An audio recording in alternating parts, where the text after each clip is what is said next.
ಮೃಗಶಿರ ನಕ್ಷತ್ರ ಮಿಥುನ ರಾಶಿಯಲ್ಲಿ ಹುಟ್ಟಿರ್ತಕ್ಕಂಥ ವ್ಯಕ್ತಿಗಳು ಚಿಂತನೆ, ಕುತೂಹಲ, ಕಲಿಕೆ ಮತ್ತು ಟ್ರಾವೆಲಿಂಗ್ ಸಂಬಂಧಿಸಿರ್ತಕ್ಕಂಥ ಒಂದು ಗುಣಗಳನ್ನು ಹೊಂದಿರ್ತಾರೆ. ಬುದ್ಧಿವಂತಿಕೆ ಜಾಸ್ತಿ ಇರುತ್ತೆ. ಹಾಗೆಯೇ ಇವ್ರ ಹತ್ರ ಒಂದು ಕ್ರಿಯಾಶೀಲತೆ ಇರುತ್ತೆ. ಸೊ ಈ ಒಂದು ವ್ಯಕ್ತಿಗಳಿಗೆ 2026ರಲ್ಲಿ ಮಾರ್ಚ್, ಜೂನ್, ಅಕ್ಟೋಬರ್ ತಿಂಗಳುಗಳಲ್ಲಿ ಮದುವೆ ಆಗೋಂಥ ಚಾನ್ಸು ಜಾಸ್ತಿ ಇದೆ ಅಂತಲೇ ಹೇಳ್ಬೋದು. ವಿಶೇಷವಾಗಿ ಮಾರ್ಚ್ 11ರಿಂದ 22ನೇ ತಾರೀಕು ಒಳಗೆ ಮತ್ತು ಜೂನ್ 6ನೇ ತಾರೀಕಿಂದ 18ನೇ ತಾರೀಕು ಒಳಗೆ ನೀವೇನಾದರೂ ತುಂಬ ಪ್ರಯತ್ನ ಪಟ್ರಿ ಅಂತಂದರೆ ಗ್ಯಾರಂಟಿ ನೀವು ಮದುವೆ ಅಂತೂ 100% ಆಗೇ ಆಗುತ್ತೆ. ಆಯಿತಾ. ನಿಮಗೆ ಯಾವ ದಿಕ್ಕಿನಿಂದ ಒಂದು ವಧು ಅಥವಾ ವರ ಸಿಗುವಂಥ ಚಾನ್ಸಸ್ ಇದೆ ಅಂತ ಕೇಳೋದಾದರೆ ಪೂರ್ವ, ಉತ್ತರ ಮತ್ತು ಪೂರ್ವ ಈ ಒಂದು ಏನು ದಿಕ್ಕಿದೆ, ಈ ಡೈರೆಕ್ಷನಲ್ಲಿ ನಿಮಗೆ ಹುಡುಗ ಅಥವಾ ಹುಡುಗಿ ಸಿಗೋಂಥ ಚಾನ್ಸಸ್ ಜಾಸ್ತಿ ಇದೆ.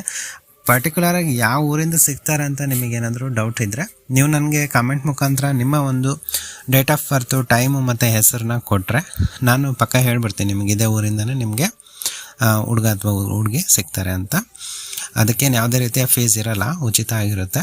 ಸೊ ಕಾಮೆಂಟ್ ಮುಖಾಂತರ ಕಾಮೆಂಟ್ ಮಾಡಿ ನೀವು ಪ್ರಶ್ನೆ ಕೇಳಿ, ನಾವು ಆನ್ಸರ್ ಮಾಡ್ತೀವಿ. ಇದು ನಿಮಗೋಸ್ಕರನೇ. ಇನ್ನು ಕೆಲವೊಬ್ಬರಿಗೆ ಅವರು ಏನು ಊರಲ್ಲಿ ಬೆಳೆದಿರ್ತಾರಲ್ಲ, ಸೊ ಅದೇ ಊರಲ್ಲಿ ಅಥವಾ ಬೇರೆ ಜಿಲ್ಲೆಯಿಂದ ಒಂದು ಮ್ಯಾಚ್ ಆಗೋಂಥ ಹುಡುಗಿ ಅಥವಾ ಹುಡುಗ ಸಿಗೋವಂಥ ಲಕ್ಷಣ ಜಾಸ್ತಿ ಇದೆ ನಿಮಗೆ. ಆಯಿತಾ. ನಮ್ಮ ಭವಿಷ್ಯ, ನಿಮ್ಮ ಫ್ಯೂಚರ್ ಬಂದುಬಿಟ್ಟು ಲೈಫ್ ಪಾರ್ಟ್ನರ್ ಹೇಗಿರ್ತಾರೆ ಗುರುಗಳೇ ಅಂತ ನೀವು ಕೇಳೋದಾದರೆ, ನಿಮ್ಮ ಒಂದು ಲೈಫ್ ಪಾರ್ಟ್ನರ್ ಕಾಮ್ ಆಗಿರ್ತಾರೆ, ಸಾಫ್ಟ್ ಸ್ಪೋಕನ್ ಅಂದರೆ ಮಾತು ಅಷ್ಟಕ್ಕೊಂದು ರ್ಯಾಶ್ ಇರೋಲ್ಲ, ನಿಧಾನಕ್ಕೆ ಮಾತಾಡ್ತಾರೆ, ಎಮೋಷ್ನಲಿ ಇಂಟೆಲಿಜೆನ್ಸ್ ಆಗಿರ್ತಾರೆ ಅವರು. So career minded but family centred ವ್ಯಕ್ತಿತ್ವನೇ ಅವ್ರದ್ದಾಗಿರುತ್ತೆ. ಆಯಿತಾ. ಆರ್ಟಿಸ್ಟಿಕ್ಕು, ಕ್ರಿಯೇಟಿವ್ ಟಚ್ಚು, ಸೊ ರೈಟಿಂಗಲ್ಲಿ, ಡಿಸೈನಿಂಗಲ್ಲಿ, ಟೀಚಿಂಗಲ್ಲಿ ಈ ಥರ ಒಂದು ಫೀಲ್ಡಲ್ಲಿ ವರ್ಕ್ ಮಾಡ್ತಿರ್ತಾರೆ ಅವರು. ಓಕೆನಾ.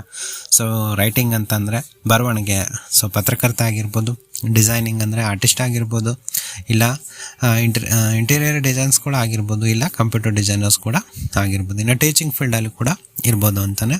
ಇದು 100% ಇದು ಬಂದೇ ಬರುತ್ತೆ. ನೇಚರ್ ಲವಿಂಗ್, ಪ್ರಕೃತಿ ಅಂದರೆ ಅವ್ರಿಗೆ ತುಂಬ ಇಷ್ಟ ಆಗಿರುತ್ತೆ. Clean lifestyle, ಸ್ವಚ್ಛವಾಗಿರ್ತಾರೆ.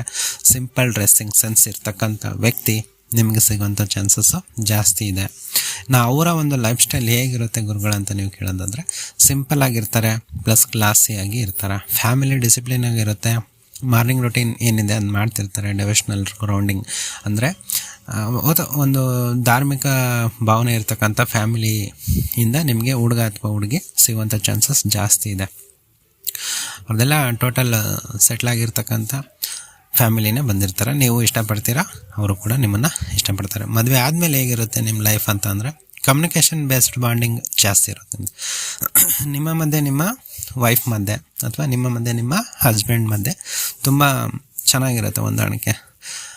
ನೀವು ಹೈ ಲೆವೆಲ್, ಹೈ ಪ್ರೊಫೈಲ್ ಮಂದಿ ಆಗಿದ್ದರೆ ನೀವು ಅಬ್ರಾಡ್ ಟ್ರಿಪ್ ಅಂದರೆ ಫಾರಿನ್ ಟ್ರಿಪ್ ಕೂಡ ಮಾಡ್ಬೋದು. ಇಲ್ಲಿ ಲೋಕಲ್ಸ್ ಆದರೆ ನೀವು ಇಲ್ಲೇ ದೇವಸ್ಥಾನ, ಒಟ್ಟು ನಮ್ಮ ಒಂದು ಧರ್ಮಕ್ಕೆ ಸಂಬಂಧಪಟ್ಟಿರ್ತಕ್ಕಂಥ ದೊಡ್ಡ ದೊಡ್ಡ ದೇವಸ್ಥಾನಗಳು ಏನಿದ್ದಾವೆ ಅವನ್ನೆಲ್ಲ ನೋಡ್ಕೊಂಬರೋಕ್ಕೆ ಟ್ರಾವೆಲ್ ಮಾಡ್ತೀರಾ ಅಂತ ಅದು ಖಂಡಿತ ಮಾಡ್ತೀರಾ ನೀವು. ಫೈನಾನ್ಷಿಯಲಿ ಸ್ಟೆಬಿಲಿಟಿ ಆಗಿರುತ್ತೆ. ಯಾವಾಗ ಅಂದರೆ ಆಫ್ಟರ್ ಜೂನ್ ಆದಮೇಲೆ ನಿಮಗೆ ತುಂಬ ಸ್ಟೆಬಿಲಿಟಿ ಬರುತ್ತೆ. ನಿಮಗೆ ಮಕ್ಕಳಾಗುತ್ತಾ ಅಂತ ಕೇಳೋದಾದರೆ ಫಸ್ಟ್ 1.5 ಇಯರ್ ಆಗಲ್ಲ. 1.5 ಇಯರಿಂದ 2ನೇ ವರ್ಷದಲ್ಲಿ ನಿಮಗೆ ಖಂಡಿತ ಮಗು ಆಗೋಂಥ ಚಾನ್ಸಸ್ ಜಾಸ್ತಿ ಇದೆ. ಮದುವೆ ಯಾವ ರೀತಿ ಆಗ್ತೀರಾ, ಯಾವ ರೀತಿ ಮದುವೆ ನೀವು ಆಗ್ತೀರಾ ಅಂತಂದರೆ ಟ್ರೆಡಿಷ್ನಲ್ ಆಗಿರುತ್ತೆ, ಎಲಿಗೆಂಟ್ ಸೆಲೆಬ್ರೇಷನ್ ಆಗಿರುತ್ತೆ. ಅಂದರೆ ಕುಟುಂಬದ ಮಧ್ಯೆ ತುಂಬ ಹತ್ತಿರವಾಗಿ, ಸರಳವಾಗಿ, ಬಟ್ ತುಂಬ ಕ್ಲಾಸಿಯಾಗಿ ಈ ಒಂದು ಮದುವೆ ನಡೆಯೋಂಥ ಚಾನ್ಸಸ್ ಜಾಸ್ತಿ ಇದೆ ಅಂತಲೇ ಹೇಳ್ಬೋದು. ಓಕೆ ಸ್ನೇಹಿತರೆ, ಇನ್ನು 2ನೇ ನಕ್ಷತ್ರ ಆರ್ದ್ರ ನಕ್ಷತ್ರ. ಈ ಆರ್ದ್ರ ನಕ್ಷತ್ರ 1 ಮತ್ತು 4ನೇ ಪಾದ, ಈ ಒಂದು ರಾಶಿ ಮತ್ತು ಈ ಒಂದು ನಕ್ಷತ್ರದಲ್ಲಿ ಇರ್ತಕ್ಕಂಥ ವ್ಯಕ್ತಿಗಳು ಭಾವೋದ್ರೇಕ, ಆಳವಾದ ಚಿಂತನೆ, ಸಂಶೋಧನೆ, ಮನಸ್ಸಿನ ಅವಾಗವಾಗ ಬದಲಾವಣೆ. ಸೊ ರಾಹು ಪ್ರಭಾವದಿಂದನೇ ಅವ್ರಿಗೆ ಜಾಸ್ತಿ ಒಂದು ಬುದ್ಧಿವಂತಿಕೆ ಇರುತ್ತೆ ಮತ್ತು ಮಾಡರ್ನ್ ಥಿಂಕಿಂಗ್ ಲೆವೆಲ್ ಚೆನ್ನಾಗಿರುತ್ತೆ ಇವ್ರಿಗೆ. ಓಕೆ, ಈ ಒಂದು ಆರ್ದ್ರ ನಕ್ಷತ್ರ 1 ಮತ್ತು 4ನೇ ಪಾದದಲ್ಲಿರ್ತಕ್ಕಂಥ ವ್ಯಕ್ತಿಗಳಿಗೆ 2026ನೇ ಇಸ್ವಿಲಿ ಜನವರಿ, ಫೆಬ್ರವರಿ, ಆಗಸ್ಟ್, ಡಿಸೆಂಬರ್ ತಿಂಗಳುಗಳಲ್ಲಿ ಮದುವೆ ಆಗೋಂಥ ಯೋಗ ಜಾಸ್ತಿ ಇದೆ. ಆಯಿತು. ಆಗಸ್ಟ್ 9ನೇ ತಾರೀಕಿಂದ 21ನೇ ತಾರೀಕುವರೆಗೂ ನೀವೇನಾದರೂ ಪ್ರಯತ್ನ ಪಟ್ರಿ ಅಂದರೆ ಖಂಡಿತ ನಿಮಗೆ ಮದುವೆ ಆಗುತ್ತೆ. ಇನ್ನು ಯಾವ ದಿಕ್ಕಿನಿಂದ ಬರ್ತಾರೆ ಅನ್ನೋದಾದರೆ ಪಶ್ಚಿಮ ಅಥವಾ ದಕ್ಷಿಣ ಪಶ್ಚಿಮ, ವೆಸ್ಟ್, ಸೌತ್ ವೆಸ್ಟ್ ಅಂತ ಕರಿತೀವಲ್ಲ, ಸೊ ಹಾಗೆ ದಿಕ್ಕಿನಿಂದ ನಿಮಗೆ ಮ್ಯಾಚ್ ಆಗೋಂಥ ಒಂದು ಹುಡುಗ ಅಥವಾ ಹುಡುಗಿ ಬರೋ ಚಾನ್ಸಸ್ ಜಾಸ್ತಿ ಇದೆ. ಸೊ ಧಾರಾಳವಾಗಿ ಪ್ರೊಫೆಷ್ನಲಿ ಸೆಟಲ್ಡ್ ಮಂತ್ರದಿಂದನೇ ಅವ್ರು ಬರ್ತಾರೆ, ಆಯಿತಾ. ಕಾಂಜಿ ಪಿಂಜುಗಳೆಲ್ಲ ಬರೋಲ್ಲ. ಸ್ಟ್ಯಾಂಡರ್ಡ್ ಲೆವೆಲ್ ಇರ್ತಕ್ಕಂಥ ವ್ಯಕ್ತಿಗಳು ವೆಲ್ ಸೆಟಲ್ಡ್ ಫ್ಯಾಮಿಲಿಯಿಂದನೇ ನಿಮಗೆ ಮದುವೆ ಪ್ರಸ್ತಾಪ ಬರುತ್ತೆ. ಓಕೆ ಮಾಡ್ಕೋಬೇಕಷ್ಟೇ ನೀವು. ಲೈಫ್ ಪಾರ್ಟ್ನರ್ ಹೇಗಿರ್ತಾರೆ ಅಂದರೆ ತುಂಬ ಇಂಟೆಲಿಜೆಂಟ್ ಆಗಿರ್ತಾರೆ, ಮಾಡರ್ನ್ ಮೈಂಡ್ಸೆಟ್ ಇರ್ತಕ್ಕಂಥ ವ್ಯಕ್ತಿ, ಪ್ರಾಕ್ಟಿಕಲ್ ಥಿಂಕರ್. ಸೊ ಹುಡುಗಿ ಆಗಿದ್ದರೆ ಈಗಿನ ಕಾಲಕ್ಕೆ ಅಪ್ಡೇಟ್ ಆಗಿರ್ತಾರೆ, ಹುಡುಗ ಆಗಿದ್ರು ಕೂಡ ಸೊ ಈಗಿನ ಕಾಲದಲ್ಲಿ ತಕ್ಕಂಗೆ ಇರ್ತಾರೆ. ಇನ್ನು ಸ್ವಲ್ಪ ಎಮೋಷ್ನಲ್ ಆಗಿರ್ತಾರೆ, ಬಟ್ ಲಾಯಲ್ ಆ್ಯಂಡ್ ಪ್ರೊಟೆಕ್ಟಿವ್ ಆಗಿರ್ತಾರೆ. ಓಕೆ, ಟೆನ್ಷನ್ ಬೇಡ. ಟೆಕ್ನಾಲಜಿ, ಫೈನಾನ್ಷಿಯಲ್ಲು ಮತ್ತು ಮೆಡಿಕಲ್ ಬ್ಯಾಕ್ಗ್ರೌಂಡ್ ಹೊಂದಿರತಕ್ಕಂಥ ವ್ಯಕ್ತಿನ ನಿಮಗೆ ಸಿಗೋದು. ಕ್ವಿಕ್ ಡಿಸಿಷನ್ ತೊಗೊತಾರೆ, ಸ್ಟ್ರೈಟ್ ಫಾರ್ವರ್ಡ್ ಆಗಿರ್ತಾರೆ ಅವರು. ಸೊ ಹುಡುಗಿ ಆದರೂ ಓಕೆ, ಹುಡುಗ ಆಗಿದ್ರು ಸೇಮ್ ಇದೇ ಥರನೇ ಅವರ ಒಂದು ವ್ಯಕ್ತಿತ್ವ ಇರುತ್ತೆ ಅಂತಲೇ ಹೇಳ್ಬೋದು. ಇನ್ನು ಅವ್ರ ಲೈಫ್ ಸ್ಟೈಲ್ ಹೇಗಿರುತ್ತೆ? ತುಂಬ ಬ್ಯುಸಿ ಇರ್ತಾರೆ, ಕ್ಯಾರಿಯರ್ ಫೋಕಸ್ಡ್ ಆಗಿರ್ತಾರೆ, ಮಾಡರ್ನ್ ಆಗಿರ್ತಾರೆ, ಸ್ಟೈಲಿಶ್ ಡ್ರೆಸ್ಸಿಂಗ್, ಸಿಟಿ ಲೈಫ್ ಸ್ಟೈಲಿಗೆ ಹೊಂದ್ಕೊಂಡಂಗೆ ಇರ್ತಾರೆ. ಕೆಫೆ ಕಲ್ಚರು, ವೀಕೆಂಡ್ ಟ್ರಾವೆಲು ಇವೆಲ್ಲ ಅವರಿಗೆ ಭಾಳ ಇಷ್ಟ ಆಗುತ್ತೆ ಅಂತಲೇ ಹೇಳ್ಬೋದು. ಮದುವೆ ಆದಮೇಲೆ ಹೇಗಿರ್ತಾರೆ ನಿಮ್ಮ ಜೊತೆ? Stability build slowly. ಮೊದಲೇ 6 ತಿಂಗಳು ಏನಿದೆ ಅಡ್ಜಸ್ಟ್ಮೆಂಟ್ಸ್ ಪೀರಿಯಡ್ ಅದು. ಸೊ ನಿಮ್ಮ ಮತ್ತು ಅವರ ಮಧ್ಯೆ ಬಾಂಧವ್ಯ ಏನಿದೆ, ನಿಮ್ಮ ಒಂದು ಮಾತುಕತೆಯಲ್ಲೇ ನೀವು ಚೆನ್ನಾಗಿ ಪ್ರೀತಿಯಿಂದ ಇದ್ದರೆ ತುಂಬ ಒಳ್ಳೆಯದು, ಆಯಿತಾ. ಇನ್ನು ನೆಕ್ಸ್ಟು ಹಣಕಾಸಿನ ವಿಚಾರ ಬರೋದಾದ್ರೆ ಪೊಸಿಷನ್ನು ಮತ್ತು ಹಣಕಾಸು ಎರಡೂ ಸಿಕ್ಕಾಪಟ್ಟೆ ಸ್ಟ್ರಾಂಗ್ ಆಗಿರುತ್ತೆ ಈ ವರ್ಷ ನಿಮಗೆ. ಜಾಯಿಂಟ್ ಇನ್ವೆಸ್ಟ್ಮೆಂಟ್ಸ್ ಅಂದರೆ ನಿಮ್ಮ ಹೆಸರಲ್ಲೂ ತೊಗೊಂಡವರು ನಿಮ್ಮ ಈಗ ಎಕ್ಸಾಂಪಲ್ ಶೇರ್ ತೊಗೊಳೋದು ಅಥವಾ ಬಾಂಡ್ ತೊಗೊಳೋದು, ಇಲ್ಲ ಒಂದು ಸೈಟ್ ತೊಗೊಳೋದು, ಮನೆ ತೊಗೊಳೋದಾದರೆ ಜಾಯಿಂಟ್ ಎಲ್ಲ ತೊಗೊತಾರೆ, ನಿಮ್ಮ ಅವರ ಹೆಸರಲ್ಲಿ ಜಾಯಿಂಟ್ ಎಲ್ಲ ತೊಗೊತಾರೆ, ಆಯಿತಾ. ಸೊ ಇದು ಒಂದು ಗಂಡು ಮಗ ವರನಿಗೆ ಸಂಬಂಧಪಟ್ಟಿರೋದಾಗಿರುತ್ತೆ. ಅವನೇನಾದರೂ ಒಂದು ಸೈಟ್ ತೊಗೊತಿದ್ದಾನೆ ಅಂದರೆ ಅದನ್ನು ಹೆಂಡತಿ ಹೆಸರಲ್ಲೂ ಕೂಡ ಮಾಡಿಸೋಂಥ ಚಾನ್ಸಸ್ ಇದೆ. ಸೊ 2027ನೇ ಇಸ್ವಿಲಿ ಗ್ಯಾರಂಟಿ ಮಾನ್ಯ ತೊಗೊಳೋ ಅಂಥ ಚಾನ್ಸ್ ಇದೆ ನಿಮಗೆ. ಮದುವೆ ಆಗ್ರಿ, ನೀವು ಒಂದಲ್ಲ ಒಂದಿನ ನನಗೆ ಕಮೆಂಟ್ ಮುಖಾಂತರ ಅಥವಾ ನನ್ನನ್ನು ಕಾಂಟ್ಯಾಕ್ಟ್ ಮಾಡ್ತೀರ. ನೀವು ಮದುವೆ ಸ್ವರೂಪ ಹೇಗಿದೆ? ಮಾಡರ್ನ್ ಮತ್ತು ಟ್ರೆಡಿಷ್ನಲ್ ಮಿಕ್ಸ್ ಆಗಿರ್ತಕ್ಕಂಥ ಒಂದು ಲೆವೆಲಲ್ಲಿ ನೀವು ಮದುವೆ ಮಾಡ್ಕೊತೀರ. ಹೋಟೆಲಲ್ಲಿ ಮಾಡ್ಕೊಬೋದು, ಇಲ್ಲ ಹಾಲಲ್ಲಿ ಮಾಡ್ಕೊಬೋದು. ನಮ್ಮ ಬ್ರೈಡ್ ಮತ್ತು ಗ್ರೂಮ್ ಕಾಸ್ಟ್ಯೂಮ್ ಇರುತ್ತಲ್ಲ, ನೀವು ತೊಗೊಳ್ಳೋಂಥ ಬಟ್ಟೆ ಸಿಕ್ಕಾಬಟ್ಟೆ ಸ್ಟೈಲಿಶ್ ಮತ್ತು ಟ್ರೆಂಡಿಂಗಲ್ಲಿರುತ್ತೆ. ಸೊ ಈ ಥರ ಒಂದು ಮದುವೆ ನಿಮ್ಮ ಜೀವನದಲ್ಲಿ ನಡೆಯುತ್ತೆ ಅಂತಲೇ ಹೇಳ್ಬೋದು. ಇನ್ನು ಕೊನೆಯದಾಗಿ ಪುನರ್ವಸು ನಕ್ಷತ್ರ. ಓಕೆ, ಪುನರ್ವಸು ನಕ್ಷತ್ರ 1 ಮತ್ತು 3ನೇ ಪಾದ, 1ರಿಂದ 3ನೇ ಪಾದ. ಸೊ ಇವರ ವ್ಯಕ್ತಿತ್ವ ರಕ್ಷಣೆ ಮಾಡ್ತಾರೆ, ಪ್ರೊಟೆಕ್ಟಿವ್, ಪುನರುತ್ಥಾನ, ಫ್ಯಾಮಿಲಿ ಓರಿಯೆಂಟೆಡ್ ನೇಚರು, ತುಂಬ ದೇವರ ಭಕ್ತರು, ಸಾತ್ವಿಕತೆ ಹೆಚ್ಚು ಅಂತಲೇ ಹೇಳ್ಬೋದು ಅಲ್ವಾ. ಪುನರ್ವಸು ನಕ್ಷತ್ರ 1ನೇ ಮತ್ತು 3ನೇ ಪಾದ 2026ನೇ ಇಸ್ವಿಲಿ ಇವ್ರ ಮದುವೆ ಯೋಗ ಹೇಗಿದೆ ಅಂತ ಹೇಳೋದಂದರೆ ಏಪ್ರಿಲ್, ಜುಲೈ, ಸೆಪ್ಟೆಂಬರಲ್ಲಿ ಅತ್ಯಂತ ಶುಭ ಯೋಗ ಇದೆ. ವಿಶೇಷವಾಗಿ ಏಪ್ರಿಲ್ 14ನೇ ತಾರೀಕಿಂದ 28ನೇ ತಾರೀಕುವರೆಗೂ ಪ್ರಯತ್ನ ಪಟ್ಟರೆ, ಮತ್ತು ಸೆಪ್ಟೆಂಬರ್ 4ರಿಂದ 16ನೇ ತಾರೀಕುವರೆಗೂ ನೀವೇನಾದರೂ ಪ್ರಯತ್ನ ಪಟ್ಟರೆ 100% ಮದುವೆ ಆಗೇ ಆಗುತ್ತೆ. ಈ ಒಂದು ಡೇಟಲ್ಲೇ ನಿಮ್ಮ ಮದುವೆ ಆಗುತ್ತೆ. ಇದು ಖಂಡಿತ ನೀವು ಬೇಕಾದ್ರೆ ಬರೆದಿಟ್ಕೊಳ್ಳಿ.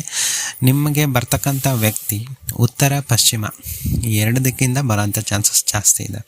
ಕೆಲವರಿಗೆ ನಿಮ್ಮ ಫ್ರೆಂಡ್ ಸರ್ಕಲಿಂದ ಬರ್ಬೋದು, ಅದೇ ನೀವು ಪರಿಚಯ ಏನು ಮಾಡ್ಕೊಂಡಿರ್ತೀರಲ್ಲ ಅವ್ರ ಕಡೆಯಿಂದನೇ ನಿಮಗೆ ಮದುವೆ ಆಗುವಂಥ ಚಾನ್ಸ್ ಜಾಸ್ತಿ ಇದೆ. ನಿಮ್ಮ ಪುನರ್ವಸು ನಕ್ಷತ್ರದವರಿಗೆ ನಿಮ್ಮ ಲೈಫ್ ಪಾರ್ಟ್ನರ್ ಆಗಿರೋ ವ್ಯಕ್ತಿ ಸ್ಪಿರಿಚುವಲ್ ಆಗಿರ್ತಾರೆ, ಹಾಗೆ ಕಾಮ್ ಆಗಿರ್ತಾರೆ, ಆಯಿತಾ. ಇನ್ನು nurturing nature, family values strong ಆಗಿರುತ್ತೆ. ಟೀಚಿಂಗ್ ಫೀಲ್ಡಲ್ಲಿ ಇರ್ಬೋದು, HR ಫೀಲ್ಡಲ್ಲಿ ಇರ್ಬೋದು, ಕೌನ್ಸಿಲಿಂಗ್ ಫೀಲ್ಡಲ್ಲಿ ಇರ್ಬೋದು, ಅಥವಾ ಅಡ್ಮಿನಿಸ್ಟ್ರೇಷನ್ ಫೀಲ್ಡಲ್ಲಿ ಈ ಥರ ಒಂದು ಬ್ಯಾಕ್ಗ್ರೌಂಡ್ ಇರ್ತಕ್ಕಂಥ ವ್ಯಕ್ತಿ ನಿಮಗೆ ಸಿಗೋಂಥ ಚಾನ್ಸಸ್ ಜಾಸ್ತಿ ಇದೆ. ಸೊ ರಿಚ್ ಆಗಿರೋ ಪರ್ಸನ್ನೇ ನಿಮಗೆ ಸಿಗ್ತಾರೆ. ಅವ್ರ lifestyle peace loving balanced routine ಆಗಿರುತ್ತೆ. Early morning lifestyle common ಆಗಿ ಹೇಗಿರುತ್ತೆ ಹಾಗೆ ಸಿಂಪಲ್ ಫುಡ್ ತೊಗೊತಾರೆ. ಟೋಟಲಿ ಅವ್ರು ಐಫೈ ಆಗೇ ಇರ್ತಾರೆ ಅಂತ ಹೇಳ್ಬೋದು. ಫ್ಯಾಮಿಲಿ ಗ್ಯಾದರಿಂಗು, ಕಲ್ಚರಲ್ ಆ್ಯಕ್ಟಿವಿಟೀಸು ಜಾಸ್ತಿ ಇಷ್ಟಪಡ್ತಾರೆ ಅವರು. ಆ ಥರ ವ್ಯಕ್ತಿ ನಿಮ್ಮ ಲೈಫಲ್ಲಿ ಬರ್ತಾರೆ. ಮದುವೆ ಆದಮೇಲೂ ಕೂಡ ನಿಮ್ಮ ಜೊತೆ ಎಮೋಷ್ನಲಿ ಎನ್ರಿಚಿಂಗ್ ಮ್ಯಾರಿಡ್ ಲೈಫ್ ಆಗಿರುತ್ತೆ ನಿಮ್ಮದು. ಚಿಲ್ಡ್ರನ್ ಬ್ಲೆಸ್ಸಿಂಗ್ ಕ್ವಿಕ್ಲಿ, ಅಂದರೆ ಒಂದೇ ವರ್ಷದೊಳಗೆ ನಿಮಗೆ ಮಗು ಆಗುತ್ತೆ.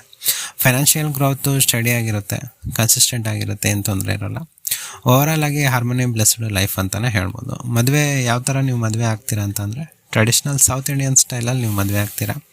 ಮನೇಲಾಗಿರ್ಬೋದು, ಇಲ್ಲ ಚೌಟ್ರಿಲಾಗಿರ್ಬೋದು, ಸ್ಟ್ಯಾಂಡರ್ಡಾಗಿ ಮದುವೆ ಆಗ್ತೀರಾ. ನೇಚರ್ ಬಂದು ಹೋಮ್ಲಿ ಆಗಿರುತ್ತೆ. ಡಿವೈನ್ ಅಟ್ಮಾಸ್ಫಿಯರ್ ಅಂದರೆ ಭಕ್ತಿಪೂರ್ವಕವಾದ ಒಂದು ಧಾರ್ಮಿಕತೆ ತುಂಬಿದ ಒಂದು ಸಂಸಾರ ನಿಮ್ಮದಾಗುತ್ತೆ, ಆಯಿತಾ. ಸೊ ಪೀಸ್ಫುಲ್ ಸೆಲೆಬ್ರೇಷನ್ ಇದಾಗಿರುತ್ತೆ ಅಂತ ಹೇಳ್ಬೋದು.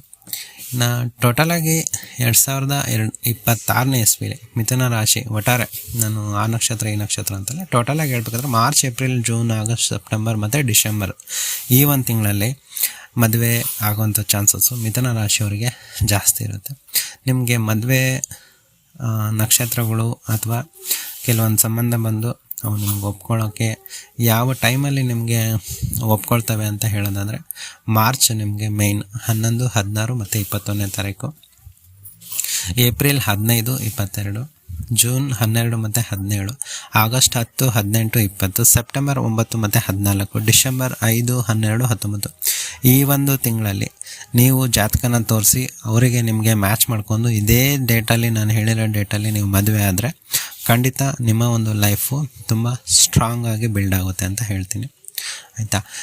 ಈ ಒಂದು ನಾನು ಕೊಟ್ಟಿರೋ ಮಾಹಿತಿ ನಿಮಗೆ ಇಷ್ಟ ಆದರೆ ದಯವಿಟ್ಟು ನಮ್ಮ ಒಂದು ಚಾನಲ್ನ ಸಬ್ಸ್ಕ್ರೈಬ್ ಮಾಡ್ಕೊಳ್ಳಿ. ಹಾಗೆಯೇ ನಿಮ್ಗೆ ಏನಾದರೂ ಡೌಟ್ಸ್ ಇದ್ದರೆ ನಿಮ್ಮ ಹುಟ್ಟಿದ ದಿನಾಂಕ, ಟೈಮು ಮತ್ತು ಊರು ನೀವು ಕಳಿಸಿದರೆ ಅಥವಾ ವಾಟ್ಸಪ್ ಮಾಡಿದರೂ ಕೂಡ ನಡೆಯುತ್ತೆ. ಡಿಸ್ಕ್ರಿಪ್ಷನಲ್ಲಿ ವಾಟ್ಸಪ್ ನಂಬರ್ ಇದೆ ನನ್ನದು, ಹಾಕಿ ಉಚಿತವಾಗಿ ನಾನು ನಿಮಗೆ ಮಾಹಿತಿ ಕೊಡ್ತೀನಿ.